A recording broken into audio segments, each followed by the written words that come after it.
మంచిర్యాల జిల్లా కొర్మిచల్మలో విషాద ఘటన చోటు చేసుకుంది. ప్రేమ విఫలమైందనే బాధతో కూడా ప్రేమ జంట అయితే బలవన్మరణానికి పాల్పడింది. దీంతో ఆ గ్రామంలో విషాద ఛాయలు అలుముకున్నాయని చెప్పాలి. సో ఏదైతే ఇద్దరు ప్రేమికులు కూడా తమ ప్రేమ విఫలం కావడంతో ఇద్దరు బలవన్మరణానికి పాల్పడ్డారు. దీంతో ఇరు కుటుంబంలో విషాద ఛాయలు అలుముకున్నాయి. వారి కుటుంబ సభ్యులతో పాటు ఆ గ్రామం మొత్తం కూడా కన్నీటి పర్యంతం అవుతున్నారు. సో వీరి కథ వింటే కనుక ప్రతి ఒక్కరూ కన్నీటి పర్యంతం అవ్వాల్సిందే. సో ఎవరైతే వినయ్ అనే వ్యక్తి ఉన్నాడో, వినయ్ హితవర్షిని కూడా ఇద్దరు ప్రేమించుకున్నారు. అయితే వీళ్ళ ప్రేమ ఫలించకపోవడంతో అయితే ముందుగా కూడా హితవర్షిని ఆత్మహత్య చేసుకుంది. అది చూసి తట్టుకోలేక వినయ్ కూడా బలవన్మరణానికి పాల్పడ్డాడు. ఇంటి దగ్గర ఉన్న బావిలో దూకి ఆత్మహత్య చేసుకున్నాడు. ప్రస్తుతం అయితే వీరి కన్నీటి గాథ ప్రతి ఒక్కరిని కంటతడి పెట్టుస్తుందని చెప్పుకోవాలి. సో అయితే వీరి ప్రేమ విఫలం కావడంతో ఇద్దరు కూడా కలిసి ఉండలేము, అలాగే విడిపోయి ఉండలేము అన్నట్టుగా కూడా ఇద్దరం కలిసే చావాలి అన్న రీతిలో అయితే వీరి ప్రేమ కథ ఉందనే చెప్పుకోవాలి. సో హితవర్షిని చనిపోయిన అనంతరం కూడా వినయ్ అయితే బలవన్మరణానికి పాల్పడ్డాడు. ఇంటి దగ్గర ఉన్న బావిలో దూకి ఆత్మహత్య చేసుకున్నాడు. అయితే ఇది జరగక ముందే వీళ్ళిద్దరూ కూడా విజ్ఞాన కాలేజీలో అయితే బీటెక్ ఫైనల్ ఇయర్ చదువుతున్నారు. హితవర్షిని ఎవరైతే ఉందో బీటెక్ ఫైనల్ ఇయర్ అయితే చదువుతుంది. ప్రస్తుతం అమ్మాయి అయితే ఇద్దరు ప్రేమ కూడా కొన్ని రోజులుగా వీరిద్దరూ ప్రేమించుకుంటూ వస్తున్నారు. అయితే వీరి ప్రేమ విఫలం కావడంతో ఇలాంటి ఘటనకి ఒడిగట్టారని చెప్పాలి. అయితే గట్కేసర్ రైల్వే బ్రిడ్జి ప్రాంతంలో బలవన్మరణానికి పాల్పడింది హితవర్షిని. అయితే ఆ ముందు రోజే రైలు ఢీ కొడితే చనిపోతామా అంటూ కూడా 2 రోజుల క్రితం ఇంట్లో వాళ్ళ తండ్రులతో అయితే చర్చించినట్టు హితవర్షిని అయితే తెలుస్తుంది. అంటే తను చనిపోవడానికి ముందే ఒక ప్లాన్ అయితే వేసుకుని, అంటే రైలు ఢీ కొడితే చనిపోతామా లేదంటూ తన తండ్రితోనే ఏకంగా చర్చించిందంటే ముందు నుంచే వీళ్ళు చనిపోవడానికి ఒక ప్లాన్ ప్రకారం ఉన్నారనేది క్లియర్గా అర్థమవుతుంది. సో దీంతోనే తన ఏకంగా బలవన్మరణానికి పాల్పడింది. అయితే హితవర్షిని చనిపోవడం తట్టుకోలేక వినయ్ అని తన ప్రియుడు వినయ్ కూడా బలవన్మరణానికి పాల్పడ్డాడు. పాల్పడి ముందు కూడా ఒక కన్నీటి లేఖనైతే రాశారు. ప్రస్తుతం అయితే ఆ లేఖ అందరినీ కంటతడి పెట్టిస్తుందని చెప్పాలి. వినయ్ కుటుంబ సభ్యుల్ని ప్రస్తావిస్తూ ప్రతి ఒక్కరి పేరు కూడా ఆ లేఖలో ప్రస్తావిస్తూ తన మనసులోని బాధను, తన హితవర్షిని ఎవరైతే ఉన్నారో తన ప్రియురాల్ని విడిచి ఉండలేక అలాగని ఇద్దరు కూడా మేము కలిసి ఉండాలి, చచ్చినా చావైనా బ్రతుకైనా తనతోనే అంటూ నిర్ణయించుకున్నామంటూ కూడా తను చనిపోయే ముందు ఒక కన్నీటి లేఖనైతే రాశారు. సో ఈ లేఖ అయితే మేము బిగ్ టీవీ స్క్రీన్ మీద అయితే ప్రజెంట్ చేయలేం, కానీ ఆ లేఖలో వినయ్ ఏం రాశాడనేది కూడా మీకు నేనైతే చెప్పే ప్రయత్నం అయితే చేస్తాను. సో ఈ లెటర్లో చూసుకున్నట్టయితే ప్రతి ఒక్కటి కూడా తన మనసులోంచి ఎంత బాధపడుతూ హితవర్షిని లేడు ఈ లోకంలో అనేది కూడా తను జీర్ణించుకోలేకపోయి తన దగ్గరికి వెళ్ళిపోవాలి, నేను లేకపోతే తను ఉండలేదు అంటూ కూడా తన మనసులో బాధని ప్రతి ఒక్కటి అక్షరూపంలో అయితే లేఖలో పేర్కొన్నాడు. అసలు ఒకసారి మీకు ఆ లేఖలో ఏముందనేది కూడా చదివే ప్రయత్నం నేను చేస్తాను. అమ్మ నాన్న మమ్మీ బాబాయ్ నన్ను క్షమించండి అంటూ కూడా ముందు తనైతే ఈ లెటర్ అయితే స్టార్ట్ చేశాడు. నేను నా హనవ్వ లేనిదే బ్రతకలను. హనవ్ అంటే హితవర్షిని ఎవరైతే ఉందో తనని అటు ముద్దుగా కూడా హని అంటూ పిలుచుకునేవాడంట, హనవ్వ అంటూ. సో ఆ పేరునే ప్రస్తావిస్తూ అయితే ఈ లెటర్లో రాసుకొచ్చాడు ప్రస్తుతం అయితే. సో హనవ్ అంటే నాకు చచ్చేంత ఇష్టం, నేను కూడా తనకి అంతే ఇష్టం. సో తను లేనిదే నేను లేను, నేను లేనిదే తను లేను, మేమిద్దరం కూడా ఒకరిని విడిచి ఒకరు ఉండలేము, అది చావైనా బ్రతికైనా ఇద్దరం కలిసి ఉండాలి అంటూ కూడా ఈ లేఖలో అయితే ప్రస్తావించాడు వినయ్ అయితే. సో అయితే అది తను లేనన్నది ఎవరైతే హితవర్షిని చనిపోయిందో తను లేనని తెలిసినప్పటి నుంచి కూడా నా ప్రాణం నా చేతిలో లేదు. పాపం నా హనవ్వ ఎంత నరకయతంతో ఆ ప్రాణాలు విడిచిందో అది తలుచుకుంటేనే నా వల్ల అవ్వడం లేదు. నా హనవ్వ ఎక్కడ ఉంటే నేను కూడా అక్కడే ఉంటాను. గతంలో నేను నా బంగారు తల్లికి మాట ఇచ్చాను, నాకంటూ ఈ భూమి మీద కొందరే ఉన్నారు, అది నువ్వు మమ్మీ నాన్న అంటూ ఫోన్ చేస్తేనే మాట్లాడతాడు. కానీ నా హనవ్వకే తెలుసు నాకు నా నాన్న అంటే ఎంత ఇష్టమో, నా అమ్మ ఇది ఎందుకంటే నా కుటుంబ సభ్యులు ఎంత ఇష్టం అంటూ కూడా తనకు చెప్పుకొస్తూ ఆ లేఖలు అయితే ప్రస్తావించాడు. సో ఎవరైతే ఉన్నారో తను ప్రేమించిన హితవర్షిని అంటే తనకు ఎంత ఇష్టమో అలాగే వారి కుటుంబ సభ్యులు, వారి డాడీ మమ్మీ వాళ్ళ బాబాయ్ పిన్ని వాళ్ళ నేమ్స్ కూడా మెన్షన్ చేస్తూ రాశాడు. సో ఎందుకంటే తను లేనిదే నేను ఉండలేను, కానీ నేను ఇలా చేయడం కరెక్ట్ కాదు, మీరందరూ కూడా నాకు ముఖ్యం, కాకపోతే నా హనవ్వ కూడా నాకు ముఖ్యం, నేను లేకపోతే తను ఉండలేదంటూ కూడా లేఖలో అయితే ప్రస్తావించాడు. సో అలాగే ఇంకా మళ్ళీ చెప్తున్నా, నా హనవ్వ పక్కనే నేను ఉండాలి. ఒకవేళ నేను చనిపోతే తన పక్కనే నన్ను తన సమాధి పక్కనే నా సమాధి కూడా ఉండాలంటూ కూడా తను రాసుకొచ్చాడు. నా బంగారు తల్లి పూజల ఫలితం కనీసం వచ్చే జన్మలైనా ఫలించి అప్పుడైనా పెళ్లి చేసుకుంటాం. మా ఇద్దరిని విడదీయడం అనేది జరగని పని. అది ఎవరికైనా, అది చావులో అయినా బ్రతికి ఉండేటప్పుడైనా. అమ్మ ఐ లవ్ యూ, నువ్వు నా బంగారు తల్లివి. నీలాంటి అమ్మ ప్రతి ఇంటికి ఒకరు ఉండాలి. వచ్చే జన్మలో నేను నీ బంగారు తల్లి హనవ్వ, నువ్వు నన్ను ఎట్లా చూసుకుంటావో అంతకు మించి 100 రెట్లు ఎక్కువ ప్రేమతో చూసుకుంటాం. ఇది నా హామీ అంటూ కూడా లేఖలో అయితే ప్రస్తావించాడు. మరో పక్కన తన మనసులో బాధనంతా కూడా ఈ లెటర్లో బయట పెట్టాడు. సో ఏదైతే తను చనిపోయిన అనంతరం కూడా తన హనవ్వ పక్కనే నన్ను సమాధి చేయండి అంటున్నాడు. సో మళ్ళీ చెప్తున్నా, నా హనవ్వ పక్కనే నేను ఉండాలి. నన్ను నా హనవ్వ పక్కనే దహనం చేయండి. ఇది నా ఆఖరి కోరిక. మీ అందరి నుండి నేను కోరుకునేది ఇదే. సో అంటే తన మనసులో ఎంత బాధ ఉంది, ఎంత ప్రేమ ఉంటే కనుక సో ఇలాంటి వ్యాఖ్యలతో తను ఒక లెటర్ అనేది రాస్తాడు. సో ప్రతి అక్షరంలో కూడా తన కన్నీటి గాథతో నింపేస్తూ తనని తన హితవర్షిని పక్కనే తనని సమాధి చేయండి అంటూ కూడా తనైతే చెప్పుకొస్తూ లేఖలో రాశాడు.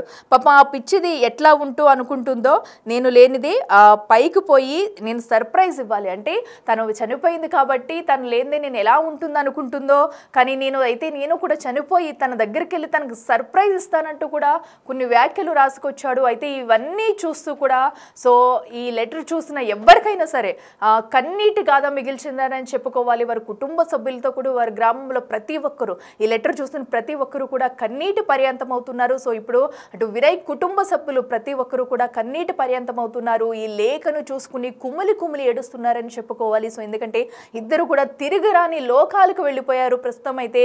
సో ఈ లేఖను రాసి తను పక్కనే ఉన్న బావిలో సో మనకి ఫైనల్గా కూడా చూసుకున్నట్టయితే ఈ లేఖను రాసిచ్చి, నా హనవ్వ పక్కనే నన్ను దహనం చేయండి, ఇద్దరిని వేరు చేయొద్దు, మేమిద్దరం కలిసే ఉండాలి. ఇట్లా మీ అందరికీ నేను ఇలా చేయడం కరెక్ట్ కాదని నాకు తెలుసు, కానీ నా హనవ్వని విడిచి నేను ఉండలేను, మళ్ళీ వచ్చే జన్మంటూ ఉంటూ మీకే పుడతానంటూ కూడా వాళ్ళ పేరెంట్స్ని ఉద్దేశించి రాసిన లేఖ అయితే ఇప్పుడు ప్రతి ఒక్కరిని కంటతడి పెట్టిస్తుంది. మీరందరూ జాగ్రత్తగా ఉండాలంటూ కూడా కుటుంబ సభ్యులకి జాగ్రత్త చెబుతూ తన ఇంటి పక్కన ఉన్న బావిలో దూకైతే సూసైడ్ చేసుకున్నాడు. దీంతో ఆ గ్రామంలో విషాద ఛాయలు అలుముకున్నాయని చెప్పుకోవాలి. సో ఇక ఇదే అంశానికి సంబంధించి మరింత సమాచారం అందించేందుకు మా ప్రతినిధి ఇర్ఫాన్ అయితే ఉన్నారు. ఎస్ ఇర్ఫాన్, చెప్పండి. మనం చూస్తున్నాము ప్రేమ జంట విఫలం అవ్వడంతో 2 గ్రామంలో అయితే విషాద ఛాయలు అలుముకున్నాయి. 2 ప్రాణాలు పోయాయి. వారి కుటుంబ సభ్యులు కూడా కన్నీరు మున్నీరుగా విలిపిస్తున్నారు. అలాగే వినయ్ రాసిన లెటర్ని అయితే మనం చూస్తున్నాము. తను ఎంత బాధతో కూడా ఆ లెటర్లో ప్రతి ఒక్కటి ప్రస్తావించాడు. కుటుంబ సభ్యుల గురించి, ఆ అమ్మాయి గురించి, తన దగ్గరికి వెళ్ళాలంటూ కూడా. అసలు ఏం జరిగింది, ఇప్పుడు వారి కుటుంబ సభ్యులు ఏమంటున్నారు అసలు? హృదయాన్ని కలిచి వేసేటటువంటి సంఘటన ఇది మంచిర్యాల జిల్లా దండేపల్లి మండలం కొరుమిచెల్మ గ్రామంలో చోటు చేసుకుంది. అయితే ప్రేమ విఫలమైందని చెప్పేసి 2 ప్రేమికులు ఆత్మహత్య చేసుకున్నటువంటి విషాదకర సంఘటన చోటు చేసుకుంది. ఇటు హైదరాబాద్ లో రైలు కింద పడి ప్రియురాలు హితవర్షిని ఆత్మహత్య చేసుకోగా, ప్రియురాలు ఇక లేదు అని మరణ వార్త తెలిసి వ్యవసాయ బావిలో పడి ప్రియుడు వినయ్ కూడా ఆత్మహత్య చేసుకున్నటువంటి విషాదకరమైన సంఘటన చోటు చేసుకుంది. అయితే దండేపల్లి మండలం రాజంపేట గ్రామానికి చెందిన వెనంక వినయ్ అనే 27 ఏళ్ల యువకుడు పాత కొమ్ముగూడెం గ్రామ శివారులో గల వ్యవసాయ బావిలో పడి మృతి చెందిన సంఘటన చోటు చేసుకుంది. అయితే వినయ్ హైదరాబాద్ లో తన ప్రియురాలు మృతి చెందడంతో మనస్తాపం చెంది తాను లేనిదే ఇక తాను బ్రతకలేనంటూ లెటర్ రాసి కూడా ఆ బావిలో దూకి ఆత్మహత్య చేసుకున్నటువంటి పరిస్థితి ఉంది. అయితే ఇప్పుడు తను రాసిన లెటర్ కూడా చదివిన ప్రతి ఒక్కరిని కూడా కంటతడి పెట్టిస్తున్నటువంటి పరిస్థితి ఉంది. ఇటు తను ఎవరైతే హితవర్షిని ఉందో, తన ప్రియురాలు ఉందో, ఈ జన్మకి తనే 100 ఏళ్ళు తనకు తోడుగా ఉంటుందని చెప్పి అనుకున్నాను. అయితే ఆ ఆత్మహత్య చేసుకుని రైలు కింద పడి ఆత్మహత్య చేసుకున్నటువంటి సందర్భంలో తను ఎంత బాధ అనుభవించి ఉంటుందో అని చెప్పేసి తీవ్ర మనోవేదనకి వినయ్ గురైనట్టుగా తెలుస్తా ఉంది. తను చనిపోయింది అని తెలిసిన క్షణం నుండి అసలు తన ప్రాణంలా లేదని, అసలు ఏం చేయాలో, ఎటు వెళ్ళాలో, ఏం చేయాలో అనేది కూడా ఆలోచన లేదని, ఆలోచన రావట్లేదని చెప్పి కూడా వినయ్ ఆ లెటర్ లో ప్రస్తావించడం జరిగింది. అయితే బ్రతికి ఉంటే ఇద్దరం కలిసి బ్రతుకుతామని చెప్పేసి గతంలో మాటిచ్చాను. అయితే వచ్చే జన్మలోనైనా తన ప్రియురాలతో ఉండాలి అనే ఒక ఆలోచనతో నువ్వు ఆత్మహత్య చేసుకోవడం జరిగింది. అదే ఆలోచన తన మెదడులో తిరుగుతూ ఉండి అది తన ప్రియురాలు ఎవరైతే ఉందో తన కోసం వెయిట్ చేస్తుంటుందని, ఒంటరిగా ఉంటే భయపడుతుంది కాబట్టి నేను ఆమె దగ్గరికి వెళ్ళి సర్ప్రైజ్ ఇవ్వాలి, జీవితాంతం బ్రతికుంటాం అనుకున్నాం కానీ, కలిసి బ్రతుకుతాం అనుకున్నాం కానీ బ్రతకలేని పరిస్థితుల్లో ఇప్పుడు చనిపోయినాక చావులోనైనా తామిద్దరం ఒకటిగా ఉండాలని చెప్పేసి అయితే స్పష్టంగా లెటర్ లో రాసి మరి ఆయన ఆత్మహత్య చేసుకున్నటువంటి పరిస్థితి ఉంది. అయితే ఇటు తన తల్లిదండ్రులకు వివరిస్తూ తను లేనిదే బ్రతకలేని, తన చావు వార్త తెలిసినప్పటి నుండి ప్రాణంలా లేదని అని చెప్పేసి కూడా రాయడం జరిగింది. అయితే నిజమైన ఆ ప్రేమ ఎట్లుంటుందని అంటే ప్రియురాలు ఆత్మహత్యకు అయితే కారణాలు తెలిసి రాలేదు కానీ తను లేకుండా ఎట్టి పరిస్థితుల్లో ఒక క్షణం కూడా తాను బ్రతకలేని అయితే ఆత్మహత్య. ఈ ఘటనకు ముందు ఆ ఇంట్లో ఏమన్నా తను ఏమన్నా వారి కుటుంబ సభ్యులతో ఏమన్నా దీని గురించి ఏమన్నా మాట్లాడా? అంతే ఇలాగ నేను లవ్ చేస్తున్నాను కానీ ఎందుకు విడిపోవాల్సి వచ్చింది, అసలు వారి కుటుంబ సభ్యులు ఏమన్నా మాట్లాడారు ఇప్పటి వరకు? కుటుంబ సభ్యులైతే ప్రస్తుతం ఆ కుటుంబంలో విషాద ఛాయలు ఉన్నాయి. అయితే హితవర్షినితో వినయ్ ప్రేమకు సంబంధించి విషయం కూడా కుటుంబ సభ్యులకు దాదాపుగా తెలిసే ఉంటుంది. అయితే ఈ విషయంలో హితవర్షిని చావుకి కారణాలు ఏంటి అనేది, ఆత్మహత్య కారణాలు ఏంటి అనేది తెలిసి వస్తే తప్ప ఈ విషయం బయటికి తెలిసే అవకాశం లేదని తెలుస్తుంది. అయితే ప్రస్తుతం తను ఎందుకు హితవర్షిని ఆత్మహత్య ఎందుకు చేసుకోవాల్సి వచ్చింది అనే విషయంలో ఇతను కూడా చాలా డిప్రెషన్ కి వెళ్ళిపోయాడు అని అయితే తెలుస్తా ఉంది.